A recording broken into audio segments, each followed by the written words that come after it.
Russian Period. Ketemu lagi dengan saya, Farlan Mulia, dan lewat video ini kita akan sama-sama belajar bahasa Rusia. Nah, apa yang akan kita pelajari hari ini? Kali ini kita akan belajar tentang objek. Oke, sebelum kita masuk ke pelajaran hari ini, saya sebelumnya pengen terima kasih atas dukungan dan support dari kalian semua, support sama aja ya. Karena sekarang kita sudah sampai di episode ke-8. Nah, melalui 7 episode yang sudah kita lewati, itu kami dapat banyak banget komen-komen dan yang isinya itu pertanyaan, kadang juga diselingi dengan saran dan kritik, dan untuk semua itu saya sangat berterima kasih. Dan ada beberapa yang menurut saya sangat menarik.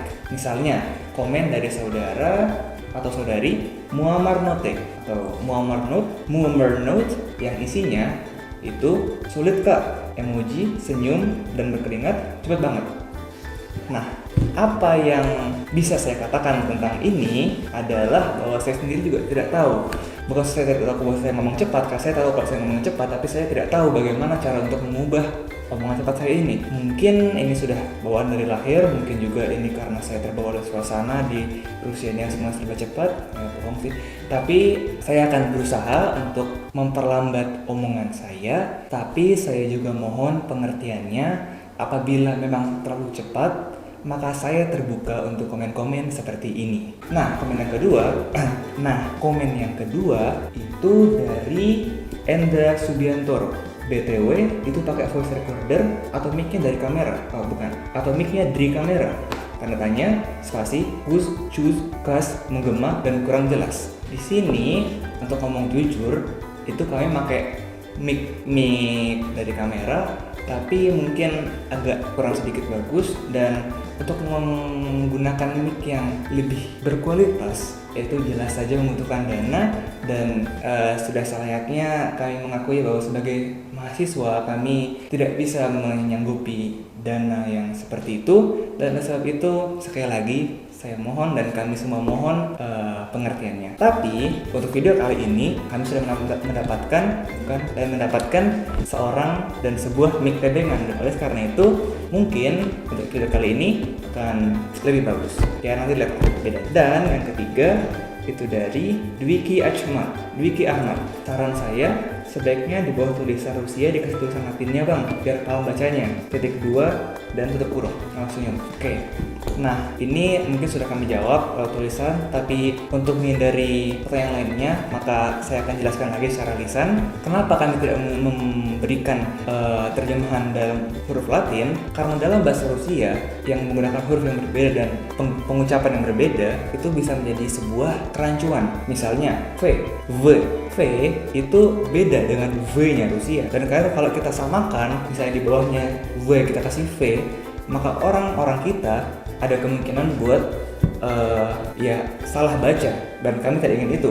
Oleh sebab itu akan lebih baik menurut kami bila kami bisa memberikan bahasa Rusianya, agar orang akan terbiasa langsung dengan bahasa dengan kata-kata yang berhuruf Kirilik. Dan juga untuk kasus seperti I kerat P dan I, karena sesuai dengan terjemahan internasional, I kerat K dan I sama-sama diartikan dengan Y. Dan oleh karena itu kalau misalnya kita samakan, misalnya ada kata krasny, merah, krasny akan jadi K R A S N Y.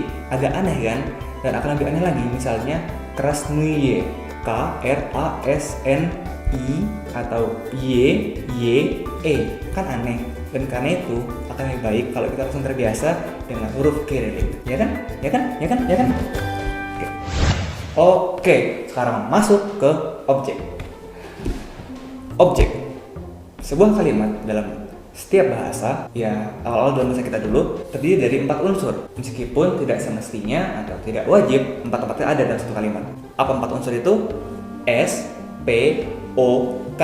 Subjek, predikat, objek, keterangan. Oke, sekarang kita masuk ke pelajarannya. Subjek, itu kita sudah belajar. Predikat, alias kata kerja, kita sudah belajar. Dan sekarang ini adalah objek. Dalam bahasa Rusia, objek itu terbagi 2. Objek langsung dan objek tidak langsung. Nah, objek tidak langsung ini artinya objek yang tidak menerima akibat langsung dari predikat, atau bisa dibilang objek yang tidak langsung adalah itu yang tidak mendirikan secara langsung oleh kata kerja, atau bisa dibilang bahwa objek tidak langsung tidak terkena efek dari terkena tapi tidak langsung dari predikat, atau bisa dibilang bahwa saya masih belum bisa menjelaskan sekarang, dan oleh karena itu saya akan jelaskan di episode selanjutnya. Amin. Jadi sekarang kita skip ke objek langsung. Objek langsung adalah objek yang langsung terkena predikat. Misalnya, saya membaca buku. Saya, kita sudah tahu, itu ya. Saya itu viral, satu manusia. Tapi saya dalam bahasa Rusia adalah ya. Sementara predikatnya, sementara membaca, kita sudah tahu bahwa membaca dalam bahasa Rusia adalah читать. Tapi perlu diingat, kali lagi, bahwa saya membaca bukan ya читать, tapi ya читаю. Nah, sekarang yang terakhir, kata ketiga, buku. Dalam bahasa Rusia, buku adalah Kniga. benar sekali kameramen, dan kniga di sini bukan dijadikan ya читаю kniga, tapi masih ingat Ades? Ya читаю knigu. Kenapa A jadi U? Di sini namanya падеж keempat, kasus keempat, atau четвертый падеж. Apakah yang termasuk ke dalam четвертый падеж ini adalah objek langsung, dan di sini kniga menjadi knigu. Gimana sistemnya? Kita lihat tabel ini. Tabel падеж keempat. On, ana, ano, ani. Падеж pertama itu berarti kata yang ada di kamus, alias kata paling dasar, bentuk paling dasar dari sebuah kata benda. Sementara падеж keempat memiliki perubahan hanya di ana. Dan ini adalah kabar baik untuk kita semua. Jadi, gimana contohnya? Dom dalam падеж 1, dalam падеж 4 menjadi dom juga. Sementara untuk anak, kniga dalam падеж 1 akan menjadi knigu dalam падеж 4. Untuk anu, morie dalam падеж 1 akan menjadi more tetap untuk падеж 4. Dan untuk ani, knigi, meskipun dalam падеж satunya untuk ananya, untuk singlenya, untuk sendiriannya, untuk tunggalnya adalah kniga, tapi dalam падеж keempat dia nggak akan berubah, terjadi knigi. Jadi dom, more, knigi, tapi kniga menjadi knigu. A akan jadi U. Tapi bukan cuma itu, ada lagi, misalnya simya. Simya akan menjadi simyu. Sementara kata yang akhirnya bukan A dan Ya tidak berubah. Misalnya dvir. Dvir akan tetap menjadi dvir.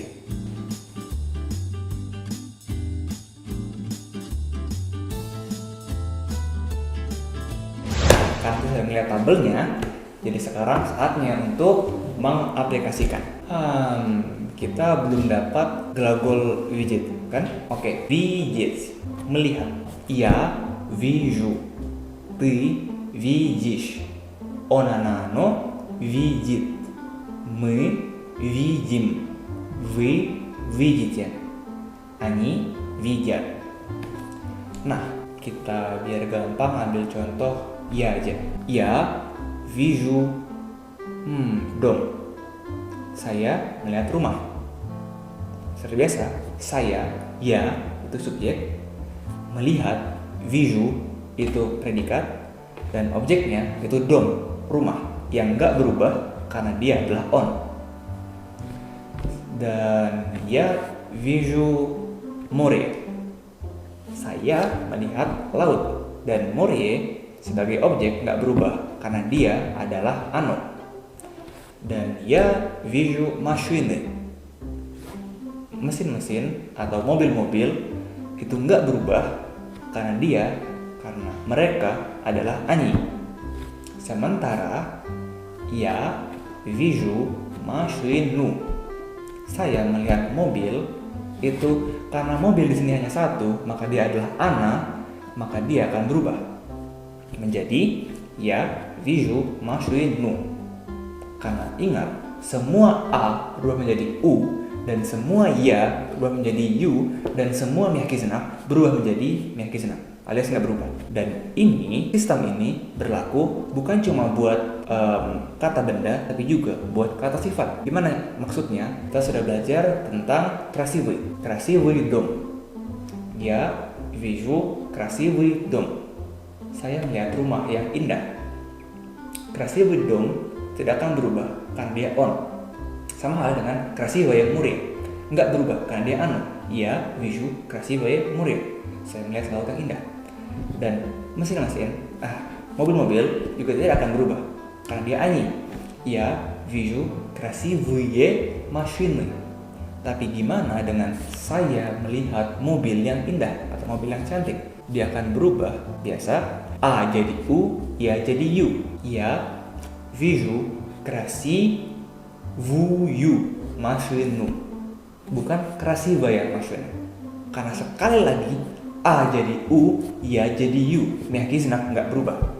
Itulah hukum paling dasar untuk pajas keempat, alias objek langsung. Dan itu semuanya sih. Maka dari itu simpel kan ya. Jadi apa yang sudah kita pelajari barusan itu adalah objek langsung dalam kurung untuk benda. Kenapa dalam kurung untuk benda? Karena masih ada objek langsung dalam kurung untuk manusia. Karena di sini sistemnya berbeda. Dan gimana bedanya? Kita akan bahas di episode selanjutnya. Nah, biarpun sudah selesai pelajarannya, tapi saya yakin bahwa masih ada orang-orang di luar sana dari kalian yang belum paham kenapa itu namanya objek langsung dan kenapa ada lagi yang namanya tidak langsung. Bahkan kenapa ada objek langsung untuk benda dan kenapa ada objek langsung untuk orang. Nah, kalau boleh jujur, saya sendiri juga memerlukan waktu beberapa hari, kurang bulan, tapi sama aja kan bulan 1 bulan 30 hari. Nah, maka dari itu, untuk lebih mempermudah, memperlancar, supaya lebih cepat pahamnya, saya akan kasih ke kalian 8 contoh. 8 kalimat contoh. Ini.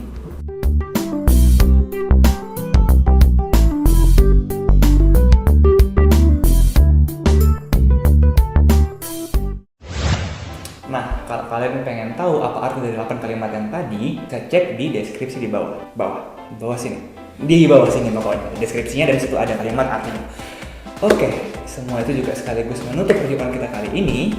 Dan seperti biasa, lupa 3 pesan saya yang mungkin kalian sudah agak kangen, sudah nggak dengar selama sebulan. Ya kalau tidak kangen sudah nggak apa-apa sih, saya biasa aja. Jangan lupa untuk like, comment, dan subscribe. Saya untuk Uchitsa. Belajar. Dan let's eat that.